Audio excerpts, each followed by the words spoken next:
Is the deep ball finally back in Kansas City? Let's talk about that. You're listening to All Chiefed Up. Before we get the show started, appreciate you guys being here. If anytime throughout this content you're enjoying it, hit that like button, help your boys out. And go ahead and hit that subscribe button if you haven't already. Let's get going. Steve, yesterday we heard from Andy and a couple players on the mic, and we got to take a look at some of the highlights from practice. The big one that stood out, Steve, was Andy in his presser said that Trey Smith may or may not be there during mandatory OTAs next week. What do you think about that? I think it's pretty par for the course, Mike. Usually guys that haven't got a contract together yet and they're playing on the tag, they normally want to try to get something done long term before they get out there and start participating. And I don't think this is any different than anybody else. Trey's going to hang around and see if they can get something done between the Chiefs management and his agent. I think they're going to see if they can come to terms on something that has some longevity with Trey Smith here in Kansas City. Yeah, Andy Reid didn't seem too concerned about it. He actually said he wasn't that concerned at all if Trey doesn't show up next week. I don't think I'm very concerned either. I know you're not concerned. Trey is a veteran in this league. He's been here now for 4 years. He's going to find a way to get in. He's going to find a way to get this contract done. I have no doubt about this. Brett Veach has to get this done. You can't lose Joe Thuney and then have to replace him with Kingsley and then turn around and maybe lose a right guard that you put the franchise tag on. So he's got to be able to get it done. I have faith that they're going to get it done, and I don't have any doubts that Trey Smith can't come in and pick up right there where he left off last year and where he always plays, which is at a very high level. Speaking of guards, Mike, Kingsley Suamataia went on the mic today and talked about being at that left guard position. Charles Goden tweeted out, Chiefs offensive line Kingsley Suamataia says he fell in love with playing O-line all over again in Week 18 against the Broncos last year, his first ever start at guard. He was quoted as saying, it's like year one all over again, but playing a new position. Mikey seems to be pretty comfortable with being there at left guard, and I know a lot of people were worried about that after Joe Thuney's departure. So I think everybody can feel pretty good about Kingsley being comfortable there, and hopefully he can perform at a high level at guard. Yeah, we've said it from day one. Kingsley is super athletic. He was just a little behind the 8 ball because of his level of competition and the fact that he's probably not a true left tackle. He had some limitations, but one thing that does not limit Kingsley Suamataia is his athleticism, and he has a ton of that. So I think he's taken the left guard very well. He said in Week 18 he felt comfortable. I thought he looked really good last year during that game. Andy thought he looked pretty good, and he actually made mention today that he thinks Kingsley looks pretty good and comfortable in that position. So I think right now it's Kingsley's job to lose over Mike Caliendo. Absolutely, man. Kingsley's got the size, he's got the strength, he's got the athleticism that you mentioned. I think Kingsley's going to do just fine at left guard. I really hope it pans out. We know he's a great athlete, and he's a nasty run blocker as well. I think Kingsley can do the job, so we'll see how it all pans out. Just a few more notes about the Chiefs' offensive line. Josh Simmons was spoken about today. They said he was in the weight room. He had recovered very well. We've talked about this time and time again. They're excited to see what he can do next week in mandatory OTAs.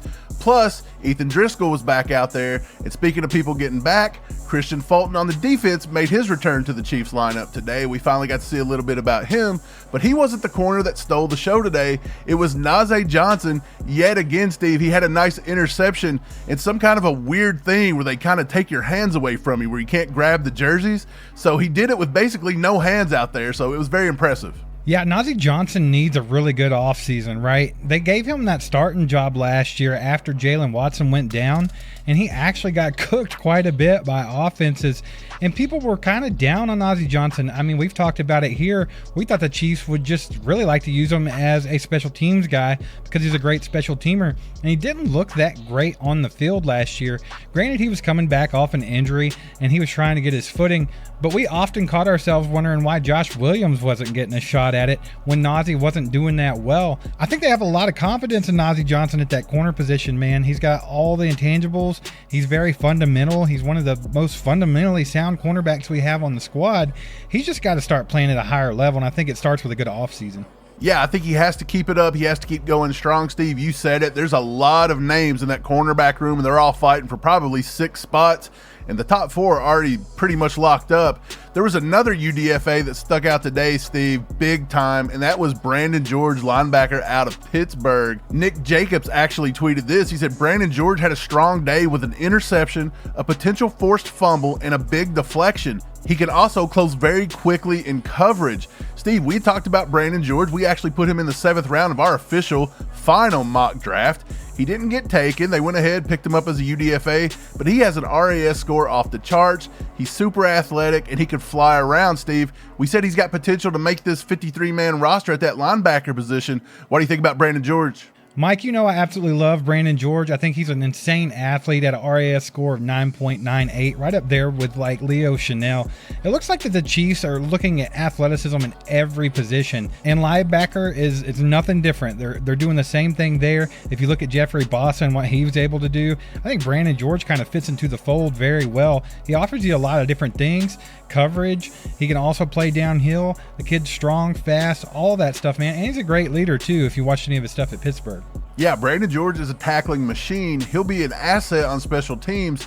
He's a long shot to make the 53-man, but he is a dark horse to also make the 53-man.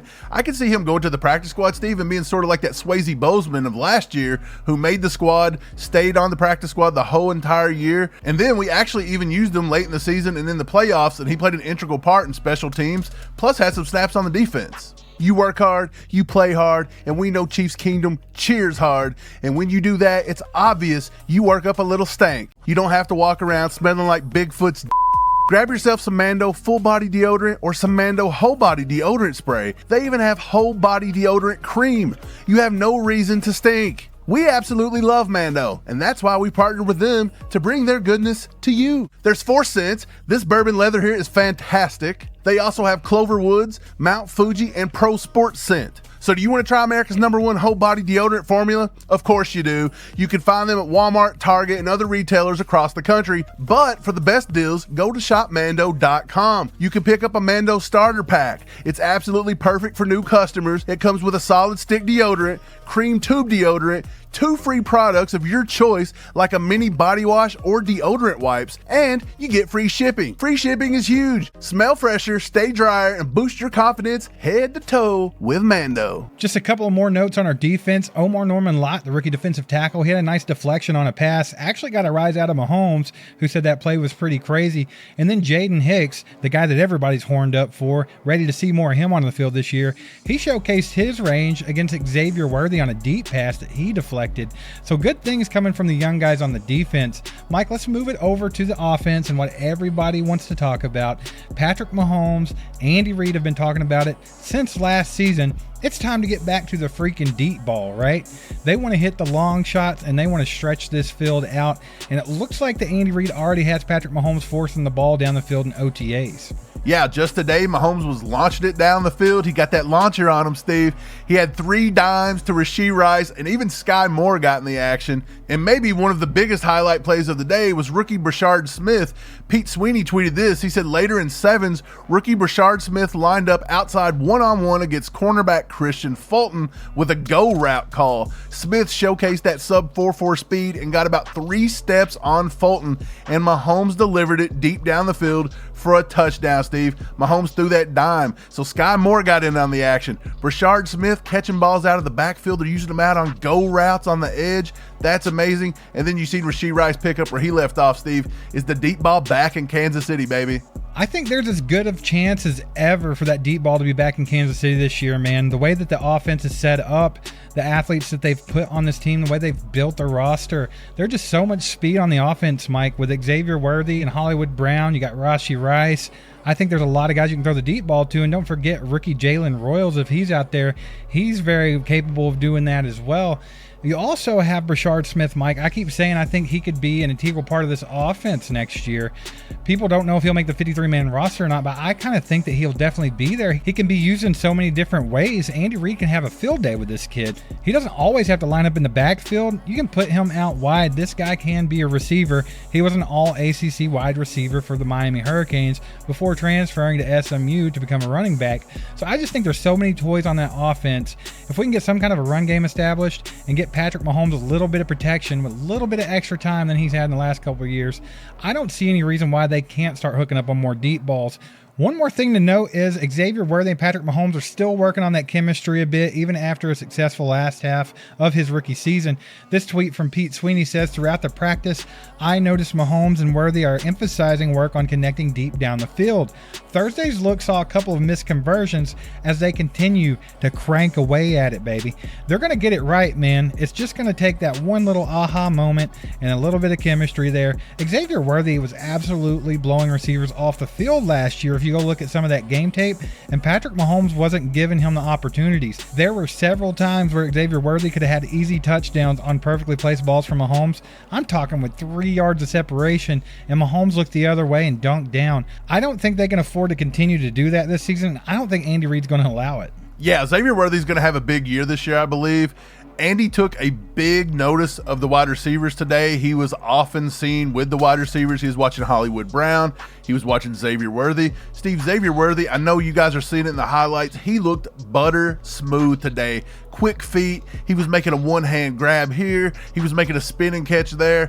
He's going to have a big year. And I think if they can keep Hollywood Brown healthy this year, this offense is going to look totally different. They also spoke highly of Jalen Royals, as you mentioned. Andy said he's kind of a quiet guy, but he's a very smart kid and he's picking up on the playbook. So he don't see any reason that he can't contribute in year one like Rashee Rice did 2 years ago and Xavier Worthy did last year.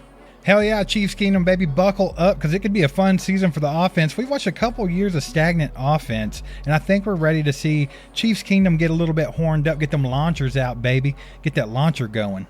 One piece of fun news before we go, Patrick and Brittany actually showed their baby Goden Ray today for the first time. You can take a look at that picture right now on the screen. I think it's so freaking weird, dude, that people have this unveiling of their children. I feel like we would have seen her by now, but it's pretty cool pictures, cool family pictures. And one thing I did notice, man, Patrick Mahomes III, he looks a little mischievous. I bet he is a handful. He does look mischievous, Steve. I can't figure out who the new baby looks like. Does it look like Patrick? Does it look like Brittany? I don't know. Is it a good combination? Leave it in the comments. What do you guys think? Time is yours, Chiefs Kingdom. Get down in the comments. Let us know what you're happy about from OTAs. Do you think that Kingsley Suamataia is going to be a solid left guard? How do you like this defense shaping up? And also, do you think the deep ball is officially back in Kansas City? That's going to wrap it up for today. Thanks for subscribing, liking, clicking that bell. Share this with a friend. We'll catch you next time. Go Chiefs.